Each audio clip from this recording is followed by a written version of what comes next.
Hello.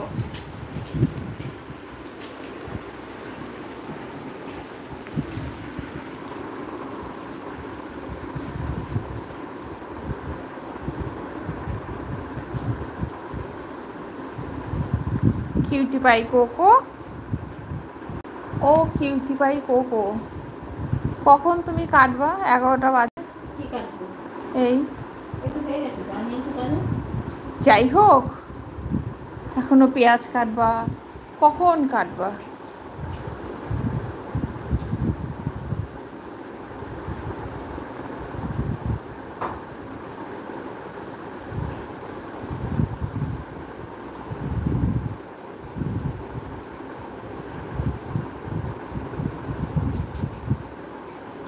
রসুন আর আদা যা আছে কালকে মাংসের হয়ে যাবে।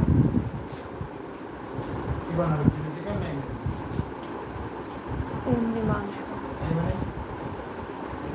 বানা, আমার তো এমনিও মাংস খেতে ইচ্ছা করে না। আমি তো বাবারে বলবো আমার জন্য মাছ নিয়ে আসো, একটু মাছ খাই।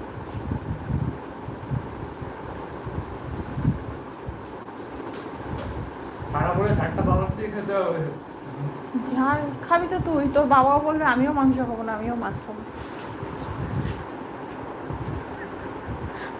আমার জন্য 500 গ্রাম বোনলেস ফ্রেশ পিস চিকেন নিয়ে আসো। তোমরা মাছ খাও, মাংস খাও।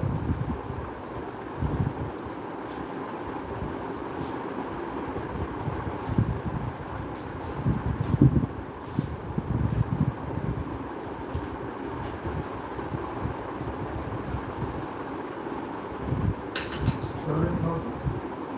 ওই যে ঢাকা দিয়ে রাখছি গো, নে।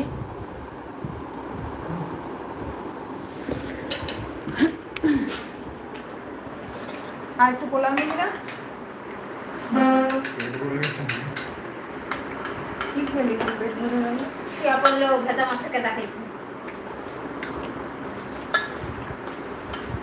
আলুটা ভালো করে দিতে হবে।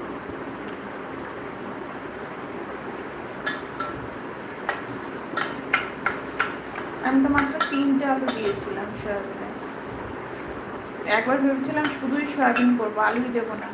তারপরে আবার ভাবলাম যে ব্যাপারটা। কেমন লাগবে।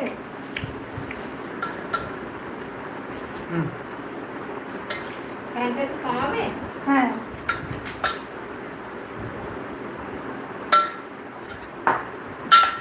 কেটে যাও, তখন তো আমি একবারে খাই।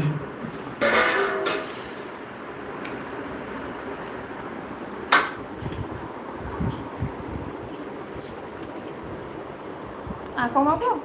না।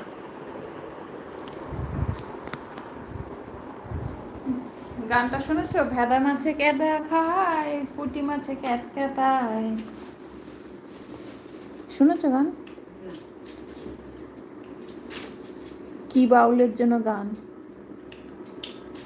ও না শুয়ে স্বস্তি পাচ্ছে না আর কি। ওর মা ও পাশে গিয়ে বসলেই আবার শুয়ে স্বস্তি পাবে। আমি ও কি হিংসে করে না ও মিস করে ও দাদারে, সেটাই তো বোঝা মুশকিল। আয় আয়, সরম মিষ্টিটা বের করে দেবো। থ্যাংক ইউ, কাল খাবো। তোরা খেতে হবে না। দেখবে না কটা কাটবো। হ্যাঁ, একটু বেশি লাগবে পেঁয়াজ। আয় আয়, বস।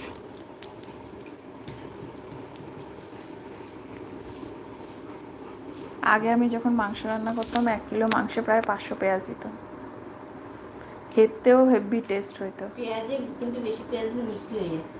খেতেও, আমি তো তার সাথে লঙ্কা, আদা, রসুনও তো দিই। আর কোনো জিরে গুঁড়ো, ধনে গুঁড়ো আমি দেই না। আর টেস্টও হয় হেভি সেই মাংসটা খেতে। আর আমি তো পেঁয়াজটা একটু তেল বেশি দিয়ে একদম লাল বেরেস্তার মতো করে ভেজে নিই, মানে করতাম ওইভাবে। হেভি লাগতো ভালো খেতে। এখন আমি ওই জন্য কোনো কিছুতে আমি স্বাদ পাই না খাবারে। हेलो बेटा, कैसे हो? कोको उदास है? कोको